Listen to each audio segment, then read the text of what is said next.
Prostata ndikon në jetën seksuale, ndikon sidomos kur kemi të bëjmë me hiperplazi të prostatës, me një zmadhim të prostatës që ndodh në mënyrë fiziologjike tek meshkujt mbi moshën 50 vjeçare dhe prek rreth 70% të meshkujve.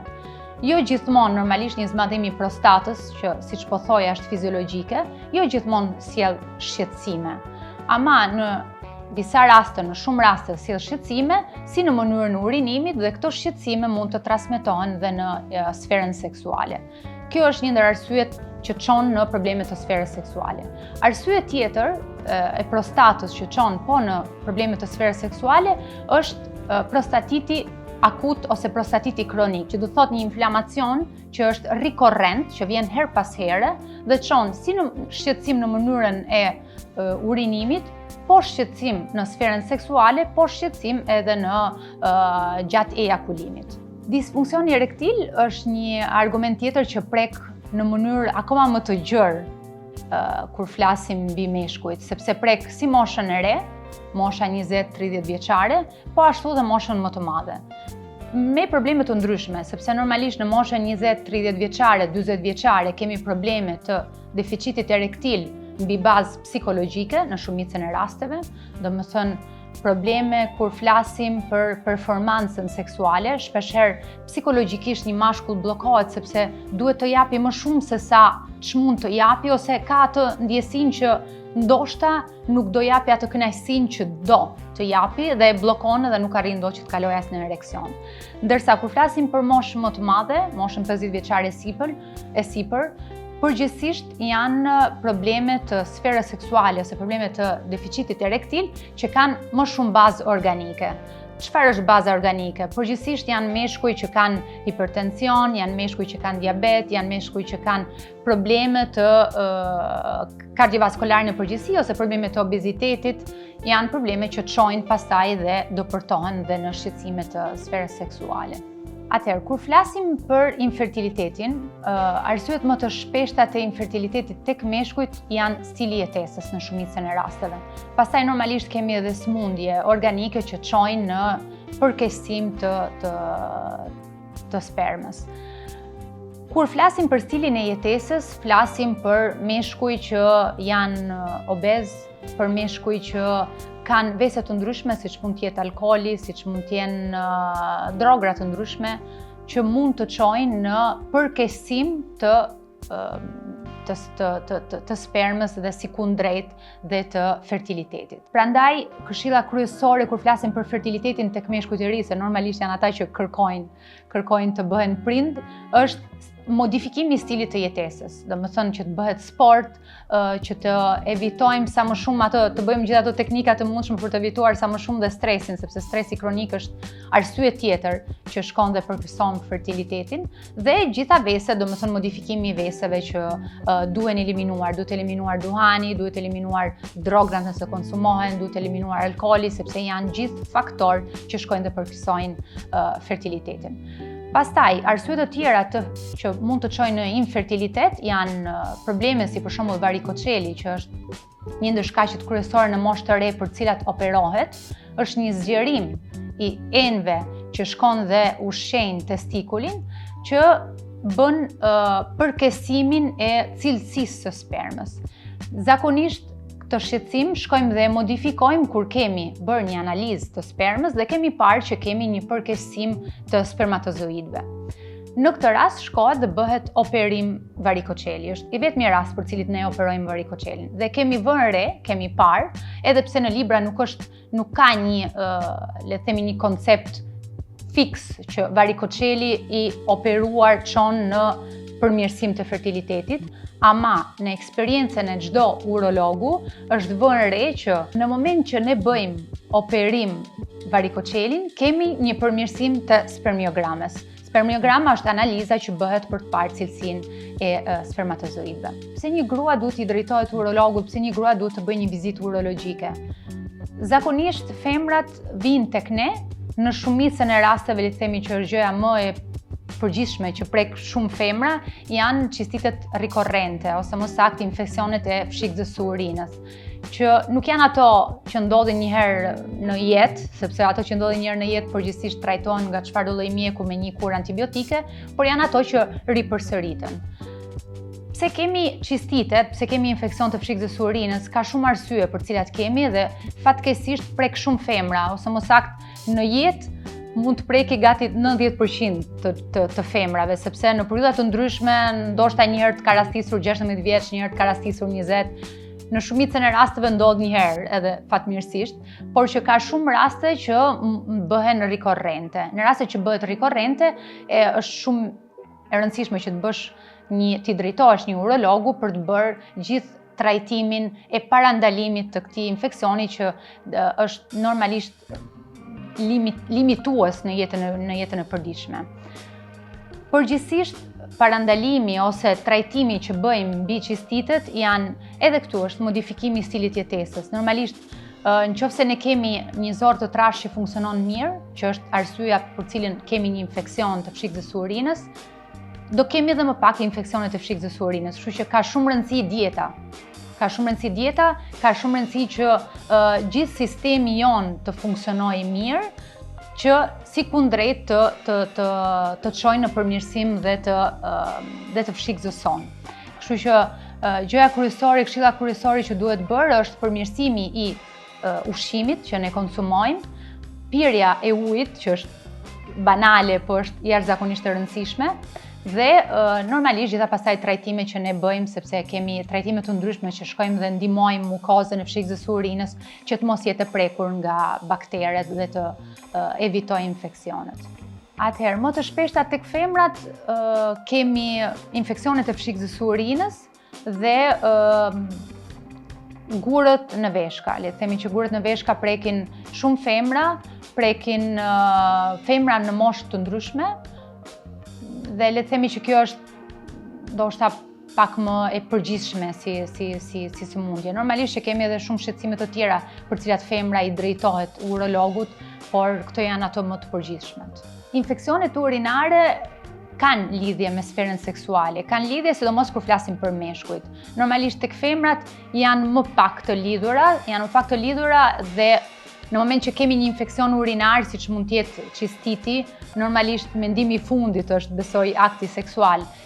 Dhe mendimi i fundit jo vetëm psikologjik, por realisht dhe fizik, sepse normalisht në momentin që ne kemi një infeksion, kemi një rritim të mukozës, jo vetëm të fshikës së urinës, po edhe të gjithë pjesës gjenitale. Dhe i rritimi i mukozës çon dhe në një akt seksual ndoshta edhe të dhimbshëm ose të bezdisshëm, gjë që bën që ta evitojmë aktin seksual kur flasim tek femrat. Ndërsa kur flasim për meshkujt, nëse ne kemi një infeksion të testikulit ose një infeksion të prostatës, pikë së pari është e këshillueshme që të mos kemi një akt seksual, sepse shkon dhe përkeson akti seksual infeksionin që ne kemi në atë moment, por dhe infeksioni vetë bën që të kemi më pak, le të themi tek meshkujt, më pak ereksion dhe më shumë vështirësi për mbajtjen e ereksionit. Sepse infeksioni vetë, duke quar një inflamacion të përgjithshëm, bën që të mos arrijmë këtë akt. Dhe jo vetëm, gjatë aktit seksual është më e vështirë që të kemi dhe një ejakulim të fiziologjik normal. Urinimi pas një marrëdhënie seksuale parandalon infeksionet, është e vërtet apo mit? Është e vërtet. Normalisht është e këshillueshme që pas një akti seksual të urinojmë. Në disa botime, le të themi në disa kërkime, thuhet që urinimi duhet bëhet brenda 15 minutash, sepse shkon dhe shpërlan, largon ato bakteret që mund të krijohen që mund të transmetohen gjatë një akti seksual, kështu që e vërtet. Disfunksioni erektil ndodh vetëm në moshë të madhe, është e vërtet apo mit? Është mit, sepse disfunksioni erektil ndodh jo vetëm në moshë të madhe, por ndodh edhe në moshë të re. Arsyet janë të ndryshme në faza të ndryshme të jetës. Normalisht në një moshë të re kemi ankth të performancës seksuale, domethënë ti ke frikë që do shkosh keq dhe shkon keq. Dhe në një moshë më të madhe kemi pastaj probleme të organike të ndryshme që çojnë në probleme të deficitit erektil. Sa e shëndetshme është marrëdhënia seksuale për prostatën tek meshkujt? Është shumë e rëndësishme një marrëdhënie ose një jetë seksuale aktive për të pasur një prostatë të shëndetshme. Normalisht nuk ka një numër fiks për cilin duhet të kryem një akt seksual në brenda një jave, por që edhe aty ka shumë kërkime që thonë, domethënë 2 herë në javë, 3 herë në javë, 1 herë në muaj. Kemi bërë publikime për çfarëdo lloj argumenti të mundshëm dhe në disa publikime thuhet që duhet të jetë diku të 2-3 herë në javë realisht që të kesh një jetë të shëndetshme, jo vetëm të prostatës, po një jetë të shëndetshme në totalitet. Domethënë një mashkull ka nevojë që të jetë aktiv në totalitet që ndikon dhe në jetën e përditshme dhe në stilin e jetesës së tij, domethënë. Një ndër pyetjet që më vijnë shpesh sidomos nga femrat është: kam djegje gjatë urinimit dhe gjithë analizat janë në rregull, çfarë duhet të bëj, çfarë kam? Pikë së pari duhet kuptuar se kush janë analizat që kemi bërë për të thënë gjithë analizat janë në rregull. Nëse kemi djegje gjatë urinimit, në shumicën e rasteve kemi të bëjmë me një infeksion të pshikës së urinës. Dhe në një infeksion të pshikës së urinës është e rëndësishme që të bëhet një analizë urine me kulturë, një kulturë analizës së urinës, ose më saktë quajtur urinokulturë. Nëse kemi një pozitivitet të kësaj analize, atëherë kemi një infeksion urinar bakterial. Ama nëse kjo analizë është negative, nuk e eviton faktin që ne mund të kemi gjithsesi një infeksion të pshikës së urinës, a bakteriale, domethënë jo bakteriale. Dhe në të dyja rastet janë të rëndësishme trajtimet. Normalisht në momentin që ne kemi një infeksion bakterial, marrim një terapi antibiotike. Nëse kemi një infeksion jo bakterial, shkojmë dhe marrim një terapi antiinflamatore. Pyetje tjetër që më vjen: sa herë në ditë duhet të urinoj? Është e vështirë të themi një numër se sa herë në ditë duhet të urinosh. Është më shumë e rëndësishme të kthehemi mbrapsht dhe të themi se sa shumë duhet të pim. Normalisht është e këshillueshme që të pihet 1,5 litër 2 në ditë ujë. Dhe në bazë të kësaj sasie lëngu që ne kemi konsumuar, normalisht kemi frekuencë të ndryshme në mënyrën e urinimit.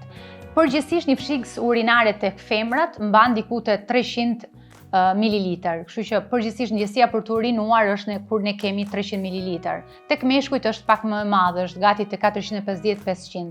Kështu që varet nga kapaciteti i pshikës së urinës, varet nga konsumimi i lëngjeve që ne kemi bërë gjatë ditës për të thënë se sa shumë kemi urinuar ose nëse është normal urinimi jonë. Për të kuptuar nëse kemi një funksion të mirë të veshkave që transmetohet në urinim, bëhet një analizë e gjakut dhe është ajo që na e thot se si funksionojnë veshkat tona. Pyetje tjetër është: partneri im ka një rënje të dëshirës seksuale dhe të ereksionit. Ka lidhje me shëndetin apo është problem psikologjik? Për të kuptuar se kush mund të jetë problemi, normalisht duhet t'i drejtohet një mjeku urolog, duhet të bëjë një sër analizash për të përjashtuar të gjitha problemet organike. Ne kemi thënë që në shumicën e rasteve tek meshkujt problemet janë psikologjike, por nuk mund të etiketojmë një mashkull me deficit erektil për probleme psikologjike nëse ne nuk i kemi bërë gjitha analizat që përjashtojnë çfarëdo lloj problemi hormonal ose organik të tij. Shpeshherë vëre që njerëzit hezitojnë t'i drejtojnë një mjeku dhe hezitojnë sidomos t'i drejtojnë një mjeku urolog.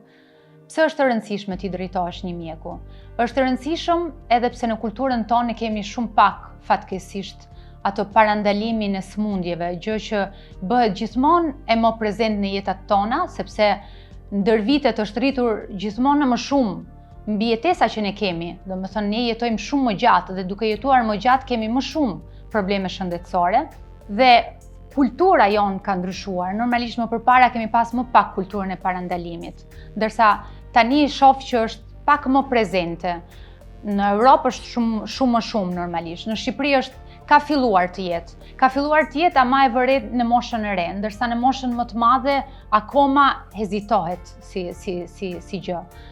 Unë i këshilloj që gjithëve që t'i drejtojnë mjekut dhe kur flasim për urologun, meshkujt si për moshës 50 vjeçare, sepse është e rëndësishëm që të bëhet trajtimi i parandalimit, sidomos të problemeve të prostatës, që mund të çojë për shqetësime benigne në shqetësime shumë të mëdha, po ashtu dhe shqetësime të tjera siç janë ato të tumorit të prostatës, të kancerit prostatës, që është shumë e përhapur si sëmundje dhe është e rëndësishme që të diagnostikohet në kohë. Nëse diagnostikohen në kohë, janë gjitha sëmundje të kurueshme. Nëse diagnostikohen me vonesë, bëhet pak më problematike. Kështu që, sidomos mbi këtë pjesë, është shumë e rëndësishme t'i drejtohesh urologut. Gjë që vë re në gjithë këtë periudhën që kam filluar të vizitoj dhe në Shqipëri dhe të punoj në Shqipëri dhe jam shumë e kënaqur për këtë gjë, është që fatkeqësisht kam shumë pak pacient në një moshë të madhe që vinë dhe më drejtohen mua për të bërë një vizitë. Kur flas për pacient në moshë të madhe, flas për moshën 50-60 vjeçare. Ndërsa shumica e pacientëve që vinë në vizitë janë mosha 20-30, maksimumi 40 vjeç. Dhe argumenti kryesor për cilin shkojmë dhe trajtojmë është deficiti erektil, që është një argument edhe pse duket shumë i rrallë, i largët nga çdo person me cilin ti ke përballë, realisht është shumë prezent, është shumë i përhapur dhe arsyet kryesore për cilin e vë re, sidomos në Shqipëri, fatkeqësisht këtë gjën, janë gjithë mënyra e të jetuarit që kanë.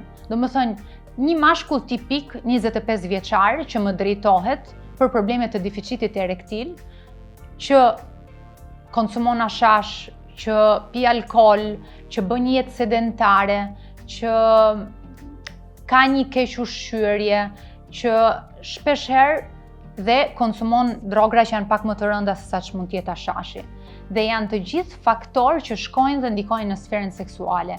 Dhe janë faktorë që sado mund t'i ndihmoj me një terapi që normalisht funksionon, nuk trajton në mënyrë definitive problemin që këta persona kanë, sepse problemi kryesor është mënyrat e të jetuarit. Dhe nëse ne modifikojmë në këtë rast mënyrën e jetesës, në mënyrë të drejtë për drejtë kemi dhe një përmirësim të sferës seksuale.